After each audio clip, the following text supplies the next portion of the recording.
welcome back to Riri's Nursery. So, look at these two little beauties. What are we going to be talking about today?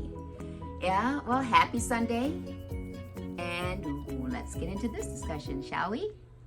All right. So today I wanted to do Lynn's Soft Sculpt Sunday. These beauties I had purchased from Frida's I think it's Frida's Lovable Dolls. I'll put it on the screen if it's right or wrong. Not the rabbit. I got that from Kelly Newcomb off of Reborns.com. But my cutie right here, that's Sunshine. Loved her. Love her. And then these two, I named this one Violet. And this one is Miss Everly Green. And I'm going to back up so you can see why I'm straining. So my dear husband put them up on my wall for me so that I have a spot to put my soft dolls. And I showed them before, but it's been a while. So these are part of my collection, part of my nursery. And that little pumpkin I got from my dear friend Chinzia, who made my Dwight. She had that. My little lamb right there, I just recently got. But these are part of my collection. And I want to show you a fresh face. Let's go. Now, I guess all of these would be considered fresh faces for you all, except for Miss, a little monkey right there. Miss Clementine. I've shown her before for Cheeky Monkey Monday.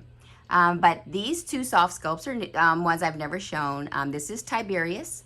I love that name. It's actually the first name to James T. Kirk on Star Trek.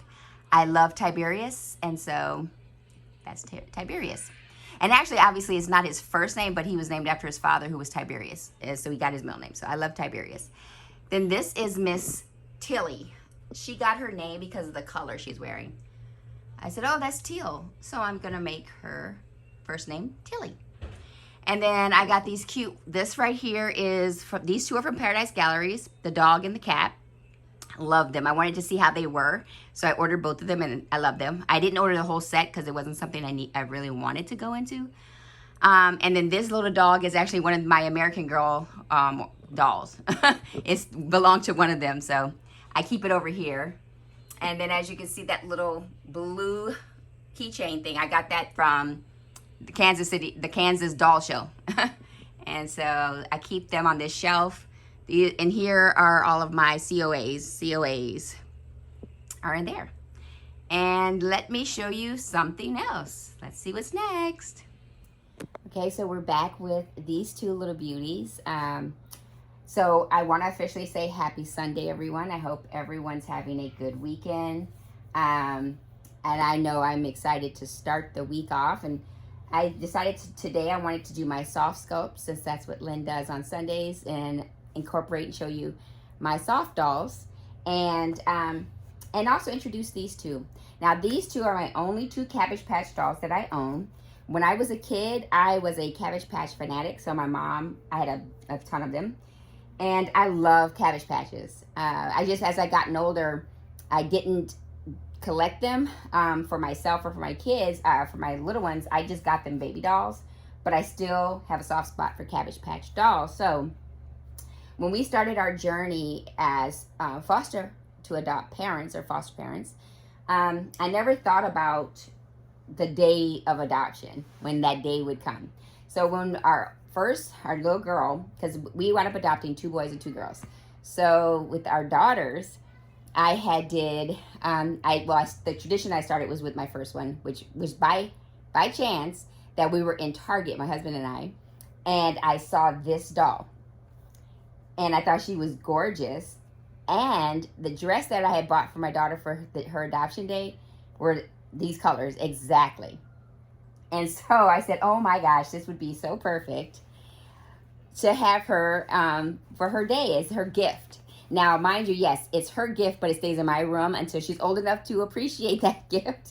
So I keep this one on a shelf in my closet so that it's protected because the one day that she learned how to get around, she did get to this poor doll and it was thrown about, and her her birth certificate was ripped. So I had to make sure I kept it out of harm's way and it stays with me until she's mature and older and I can say, this is yours. So this little one was her gift, and I didn't name them because they represented the adoption, because Cabbage Patch dolls you adopt. And so she represented that adoption that day, and she represented my daughter. And I mean, I could call her Tempy, my daughter. She could be a little Tempy, but one day when my daughter's mature enough and can handle it, it'll be hers, and she can name her whatever she wants. But until that day, she's part of my nursery, and I just love her. So I keep her safe on a shelf. And so since that tradition happened, I moved to do the same thing for her sister. So when her sister we were going through the adoption, again, the outfit my daughter wore, exact colors. And when I tell you guys, I was shocked when I remember walking. I was telling my husband, let's go to Target so I got to get a Cabbage Patch doll for Abby.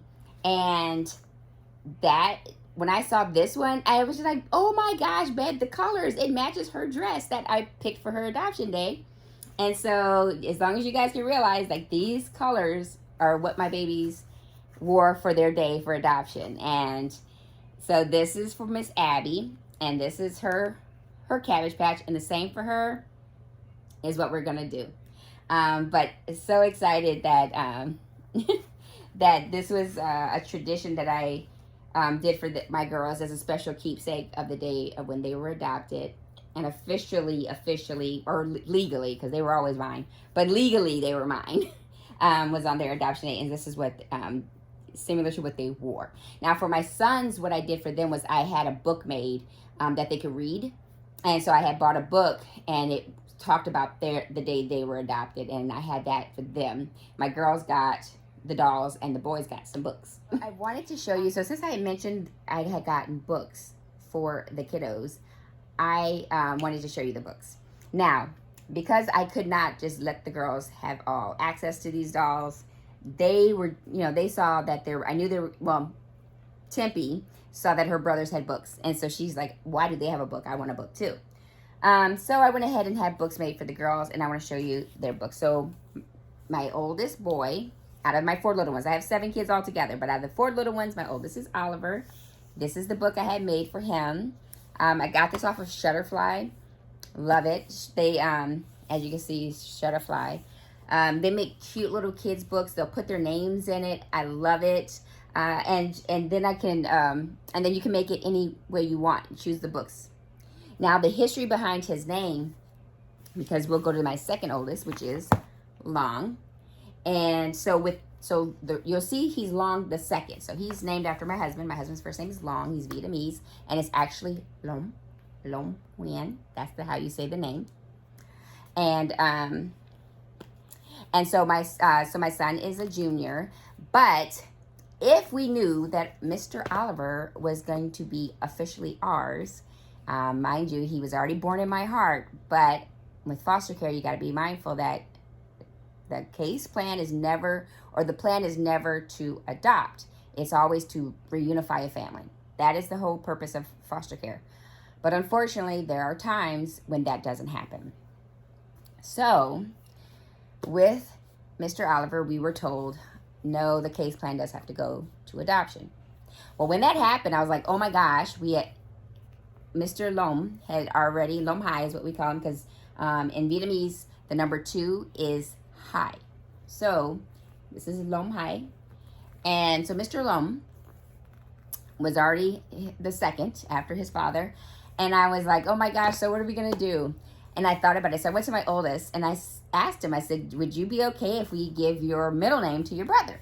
And he was just like, yes, sure. So he's got his big brother's middle name. So that's Mr. Oliver. And you see their books. And I love how his, we chose you. Then for the girls, so for Tempy, this is her book, Sweet Dreams Temperance. And like I said, inside the book, it shows, I added a picture of her, which I don't show my kids on here.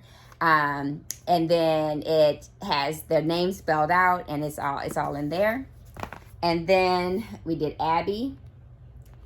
And so hers is fun, go to the zoo. I love these books. They're so much fun. And the kids love it. They see their name in print. They see it's them on there. And so this is them. So that's the books that I did for them. They loved it. And it was fun to produce and put together. And I love, this is so much fun. So that's that. Now, what I also wanted to show, and I'm going to bring on a baby. So I will bring a baby on, is that this week, it starts a new week, and this week I was dedicating to an artist, and this week and next week will be dedicated to an artist, or actually, I'll see how the other week, but right now, this week is going to be dedicated, because two of my artist friends, I have a large number of dolls from. The one this week I'm going to focus on is Miss Crystal. I met her through Reborns.com, and we created a friendship, and I've collected several dolls from her. So today I'm going to show you one of the dolls, which was how her and I became friends, is through this one doll. And then my next artist that I have a lot of dolls from is Lena Smith, which is Flurby Bass Nursery. So I was like, I have to figure out how to show you all those dolls. But we're going to start with Crystal. So give me a second so I can get that baby and share that baby's story. So this little one. So this is the George Cuddle, and he's from Silicone Studios. And I never thought that I would want a silicone, but I got curious in the beginning of my journey with the hobby, and I said, well, let me start with the Cuddle, because what if I don't like it? Well, I was on Reborns.com, and I stumbled across this beautiful boy, and so that's how I met Crystal. And I love the name Liam. Something about this blonde hair that made me think Liam, and that's how he got his name. And I just fell in love with him. The way she rooted him with this light blonde hair, the red face, the red in his face. He's just a gorgeous, gorgeous silicone. So he's my first silicone, and I was hooked. When I tell you guys, I got the bug, but it didn't take off too quickly. So he was the first, and then I want to say this year has really been my silicone year. I want to say the year I got him, it was the experiment. I got him, loved him, and then I spent much of 21 and 22 with just my vinyls and getting that collection going, and then 23 was silicone, silicone, silicone, silicone. I love silicone. I have to say I love silicone. But he was my first from Crystal. So I do look forward to this week of sharing with you guys all the other dolls that she's done for me. And she's such a sweet person. I really love her. She's got a good heart, genuine person. And so she's just really, really I can't sing her praises enough. She's really nice, and I love her. But he started it all. He started my love of silicone and that relationship. So just want to introduce you guys to my boy. And he's got on his Cuddle body. And like I said, he's one of my forever evers. I don't ever foresee or never want to even contemplate letting him go. So I can tell you that with just certainty, he's a forever ever. So I know the other day I had said 2, so he would be 3. I just thought about that. He would be number 3 because of my other 2, which you all will see when time permits, when it gets there. But yeah, so this is Mr. Liam. And so I look forward to this week. You got to share with you guys. But today you got to see all of my soft dolls. You got to see these 2 little babies that represented the adoptions of my daughters. And then I shared the books with you guys for all 4 of my little ones. So I hope you're having a good Sunday again. And I can't wait to catch up with you guys tomorrow to see what's next. So until then, friends, I'll talk to you all soon.